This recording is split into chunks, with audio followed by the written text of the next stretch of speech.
Okay, so today we're going to continue with our introduction to polynomials, and we're going to learn how to classify them even further than we already have. So I have a do now chart that's similar to the classwork from yesterday, so I want you to fill out this chart and put each of the polynomials into standard form, identify the number of terms, and what is the leading coefficient. Then I want you to answer the two questions below, asking which of these is written in standard form and which of the following has a leading coefficient of 1. Okay, so looking at the first example in the chart, we had to rearrange it to negative 2y plus 2. That gave us two terms, and the leading coefficient was a negative 2. The second one, we had to rearrange those three terms to negative 5x to the fourth plus x plus 1, and my leading coefficient there was a negative 5.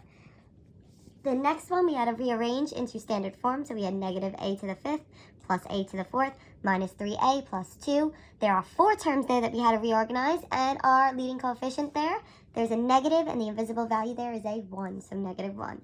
So which of the following here is written in standard form? Remember, standard form is highest exponent to lowest exponent, so that was answer choice C. And number 2, which of the following equations has a leading coefficient of 1? So we need to look for the highest exponent, and the number in front of that highest exponent needed to be a 1, which gave us answer choice B. So we are going to learn how to classify or name polynomials. So there are two ways in which we are going to name polynomials. So they're going to have two words in their names. The first thing that we're going to look for is the exponent. Our highest exponent is going to classify the polynomial, and then how many terms we have. So first thing we always want to do is every single expression that we are dealing with needs to be written in standard form. So if we look here, I have example 8 minus 4x squared. So the first thing is I need to write this in standard form. So we have a negative 4x squared and then a positive 8. So then the first thing I'm going to be doing is we need to look at the highest exponent. So if I'm looking here, my highest exponent is a 2. So I'm going to see there my exponent is a 2, which tells me that this means it is quadratic.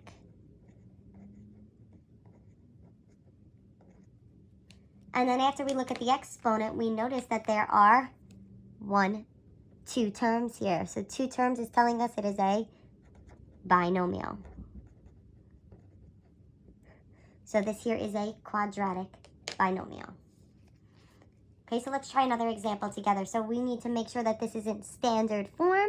So we want to rewrite this in standard form. And if we look, it already is in standard form. So I'm just going to rewrite that nice and big for us. Highest exponent to lowest exponent.